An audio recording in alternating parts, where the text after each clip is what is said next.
Está con nosotros y nos visita por primera vez el diputado nacional Eduardo Tonioli del Partido Justicialista del sector del movimiento Evita, que conduce aquí en la provincia de Santa Fe el dirigente Gerardo Rico. Eduardo, gracias por la presencia y bienvenido desde Rosario. Ha llegado para charlar un rato con nosotros. No, gracias a vos por la invitación, siempre es un gusto. Eduardo Tonioli, actual diputado nacional, pero actualmente también precandidato a gobernador de la provincia. Así es, con la expectativa al trabajo cotidiano que hacemos a lo largo y a lo ancho de la provincia desde hace muchos años, poder de alguna manera expresarlo en la lid electoral con una candidatura y con un armado provincial bastante importante que el último fin de semana aquí en Santa Fe hemos expuesto con la vocación de en 150 localidades de la provincia presentar candidaturas. Hubo un encuentro muy importante allí en la sede de FESTRAM. En la sede de FESTRAM, con la presencia de estas 150 localidades, con candidatos a concejales, concejalas, intendentes, presidentes de comunas, a senadores departamentales y bueno, a quienes van a integrar, por lo menos desde nuestro espacio, la lista de diputados y diputadas provinciales que va a encabezar Lucila De Ponti y que va a acompañar nuestra candidatura a gobernador. Digo por lo menos en nuestro espacio porque falta ahí la síntesis con otros espacios con los que ya hemos decidido y ya es de público conocimiento que vamos a participar en estas elecciones. Un caso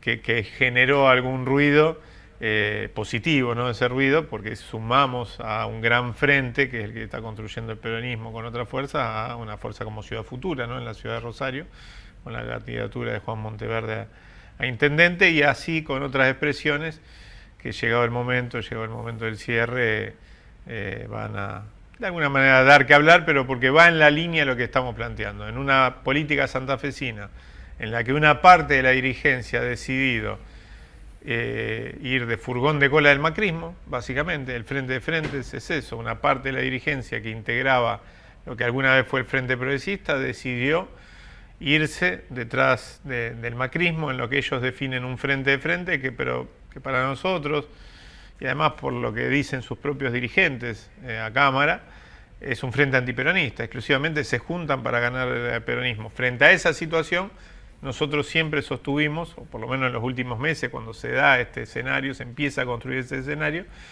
que lo peor que podía hacer el peronismo es recluirse en sí mismo. Tenía que abrir las puertas, tender puentes y buscar la manera de generar un andarivel político, una plataforma, un continente, una alternativa política que le ofrezca a los santafesinos y santafesinas que creemos que Santa Fe, además de ser una provincia rica, con los mejores indicadores en materia de exportaciones, de actividad económica, también puede y debe ser una provincia con los mejores indicadores en materia de bienestar social y de justicia social, fundamentalmente, ¿no?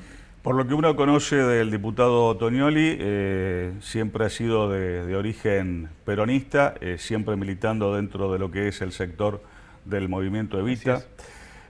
¿Pensás que el peronismo a nivel local, provincial y, bueno, si se quiere nacional, tiene que ser una fuerza transformadora?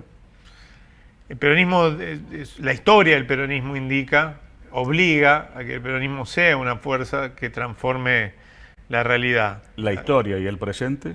Y el presente es un presente aciago, hay que decirlo, ¿no? Si no, no estaríamos en estos intríngulis, en estas idas y vueltas.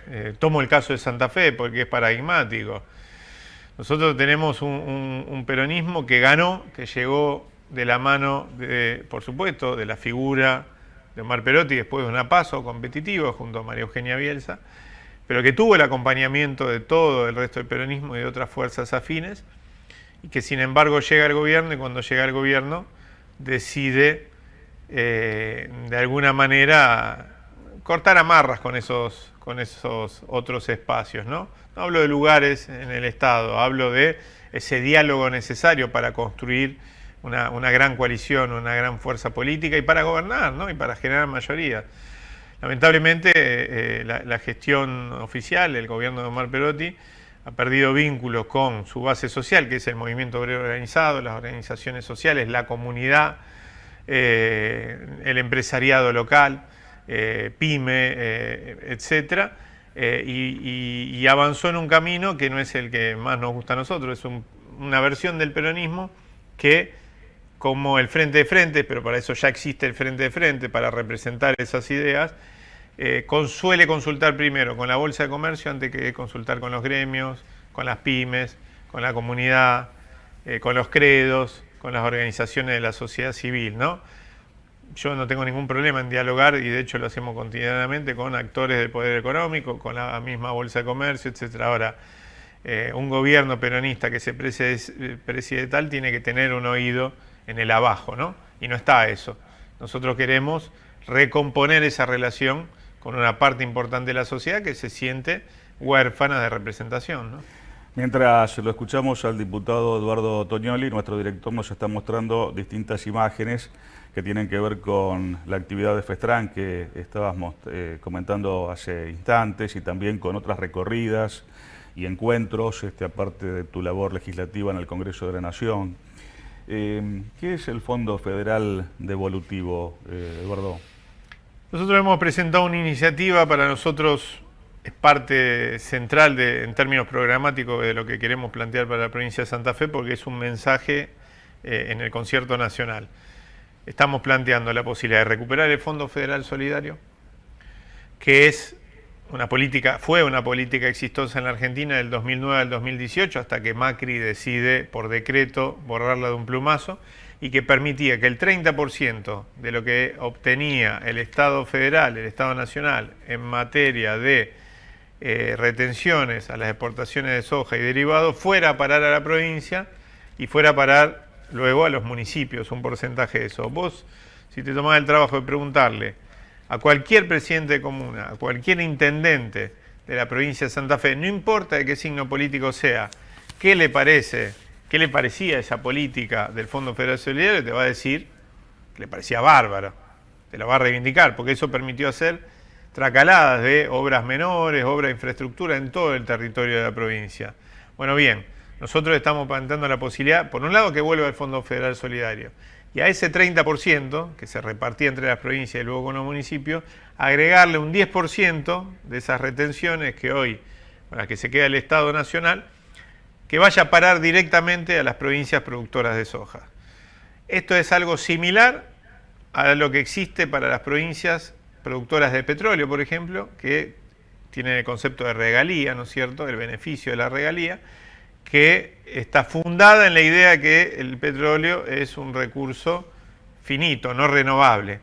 La tierra es un recurso parcialmente renovable, y el tiempo de desarrollo que lleva nuestro modelo de desarrollo agrario en los últimos años, ¿no es cierto?, con las nuevas tecnologías, la siembra directa, etcétera, demuestra con el pasivo ambiental que deja que efectivamente es un bien parcialmente renovable. Bajo ese concepto, nosotros consideramos, y lo hemos presentado, esto es un proyecto de ley que hemos presentado, que ese 10% debería volver a las provincias productoras de soja, donde por supuesto Santa Fe tendría un gran beneficio. Hablamos a números de hoy, aproximadamente 26.000 millones de pesos para este año en concepto de este fondo devolutivo, que es los mismos recursos que destina Nación en materia de seguridad pública a la provincia de Santa Fe para fuerzas federales.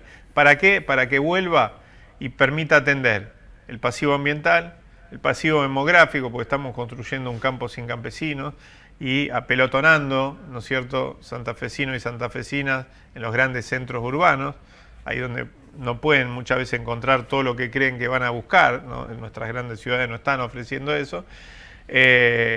Y recomponer también o permitir la reconversión productiva, ¿no?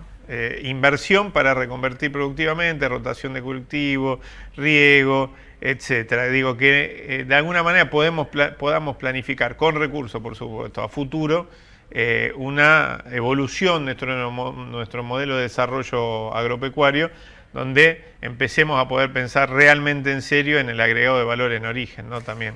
Esta iniciativa que estás impulsando desde el Congreso de la Nación, desde tu banca de diputado nacional, ¿ya cuenta con apoyos, con adhesiones, o encontró en el camino alguna voz que no está muy de acuerdo? encontró en el camino una situación nacional compleja, ¿no? Y un Congreso con alguna traba para funcionar, ¿no? Que es producto de la extrema paridad que hay en el Congreso entre las dos coaliciones, y donde ha sido muy difícil en los últimos meses lograr una agenda común, necesariamente común, porque si no es muy difícil desempatar esa situación de paridad, y donde hemos encontrado por ejemplo, la moratoria previsional, algunos sectores que se nos han sumado y hemos podido avanzar, y no en muchos temas, más, ¿no? Lamentablemente, hay que decirlo. Pero bueno, confiamos en que la cantidad de firmas que tienen, que hay un número importante de firmas que han acompañado, de provincias como la nuestra, productora de soja, pero de otras provincias también, que para nosotros son un aliciente para seguir trabajándolo y empujándolo, ¿no? Hay otro tema que no quiero dejar de consultarte, que tiene que ver con trenes metropolitanos de pasajeros. Bueno, yo siempre he sido un gran defensor del transporte ferroviario de pasajeros y de carga, ¿no? El tren en el mundo es considerado el transporte de futuro, es decir, es una forma de transporte, de movilidad, que tiene mucha historia en la Argentina, pero que también tiene mucho futuro. Solo un país como el nuestro, donde una parte de la dirigencia política, empresarial, etcétera, suele tener la costumbre de pegarse tiros en el pie, ha podido hipotecar, ¿no es cierto?, ese enorme capital que tenía, que era transporte ferroviario, ¿no? Nacido, por supuesto, en principio, en parte de la inversión del capital inglés, en parte del Estado nacional y los estados provinciales, que luego fueron nacionalizados durante la gestión de Juan Domingo Perón y que fueron una herramienta de movilidad enorme, ¿no es cierto?, y que permitían que Santa Fe, por ejemplo, tuviera conexión con todo el centro norte, quizás el ramal más simbólico y que tiene más arraigada la cultura ferroviaria, Santa Fe Laguna Paiva, y otro tanto Rosario con todo el sur de la provincia de Santa Fe, con algunos ramales como Rosario Cañada de Gómez, que eran de alguna manera un tesoro y que incentivaron toda una cultura ferroviaria en todo ese ramal, los talleres, etc. Bueno, nombré esos dos no por casualidad, porque son los dos que a partir de una decisión muy firme del Estado Nacional, en el caso de Santa Fe Laguna Paiva, acompañado por el Estado provincial, se ha logrado recuperar. Rosario Cañada de Gómez ya está funcionando, esperemos que de acá a un tiempo pueda estar Santa Fe Laguna Paiva, esos ramales, pero tienen que ser el punto de partida. Nosotros venimos presentando iniciativas de ley, alguno puede decir que es una exageración, pero mi abuela decía lo que abunda no daña, y además queremos que sea por ley para que no venga ningún gobierno con políticas antiferroviarias, como ha sucedido en nuestra historia reciente, y con una sola decisión administrativa borre un plumazo lo que tanto logró recuperarse, pero estamos presentando proyectos de ley, varios, para reactivar esa que fue en algún momento una enorme herramienta de movilización en toda la provincia, ¿no?, que permitía unir a Rosario con Cordón Industrial, con Cañada de Gómez, con Villa Constitución con Venado Tuerto, Santa Fe con Laguna Paiva, Santa Fe con San Cristóbal, Tostado y Chorotí, Chaco, Rosario con Santa Fe, ¿por qué no?, como existió en algún momento, claro, sí. Y emancipar a millones de santafesinos del transporte automotor, ya sea individual, ya sea de empresas de transporte automotor que prestan un servicio deplorable, ¿no? Quiero agradecerle especialmente al diputado nacional Eduardo Tonioli, que ha venido hasta aquí a charlar un rato con nosotros. Es precandidato a gobernador de la provincia de Santa Fe. La campaña, bueno, si se quiere, todavía no ha comenzado en su faceta más importante, así que seguramente de pronto, si es posible, lo vamos a tener aquí en el futuro, para que nos siga comentando el avance de la campaña. Quiero agradecerte, Eduardo, la presencia y en el final, en 30 segundos, preguntarte si tenés posición tomada o alguna preferencia en cuanto a cómo debería definirse el candidato del justicialismo, en este caso, para la candidatura de presidente de la Nación, o en todo caso, quién debería ser según tu mirada. Bueno, en caso de que, como todo indica, y en función de sus declaraciones y algunos pasos que ha dado, no sea la vicepresidenta de la Nación, Cristina Fernández de Kirchner, que es a todas luces quien mayor adhesión tiene, digo, iba a decir en el justicialismo, pero digo, a nivel social, a nivel de la sociedad, con respecto o en comparación con otros dirigentes del peronismo, más allá de las disquisiciones internas del peronismo, en caso de no serlo, que de alguna manera unificaría personería detrás de ella, yo creo que deberían ser unas pasos las que definan eso, ¿no? ¿Por qué? Porque me parece que no hay nadie que hoy en su reemplazo pueda juntar esos grados de adhesión y que pueda ordenar detrás de sí al conjunto del peronismo y de espacios aliados. Y frente a eso yo siempre he sido un gran defensor y mi espacio también de las PASO, ¿no? Son una buena herramienta para ordenar la oferta electoral de los frentes y de las coaliciones, pero también en una sociedad fragmentada y en una política que muchas veces reproduce esa fragmentación, es una herramienta disponible para construir las mayorías que se necesitan para gobernar, pero sobre todo, ya que hablamos antes de transformar la realidad, para llevar adelante las transformaciones estructurales que requiere la Argentina. Eduardo, gracias por la presencia. Un gusto grande, como siempre. Y bueno, seguiremos atentamente el transcurrir de la campaña. Gracias a vos. Eduardo Tonioli, diputado nacional, precandidato a gobernador de la provincia de Santa Fe, con nosotros aquí en Dominio Público, hablando de política y de tantas cosas que nos acontecen a los santafesinos en particular y a los argentinos en general.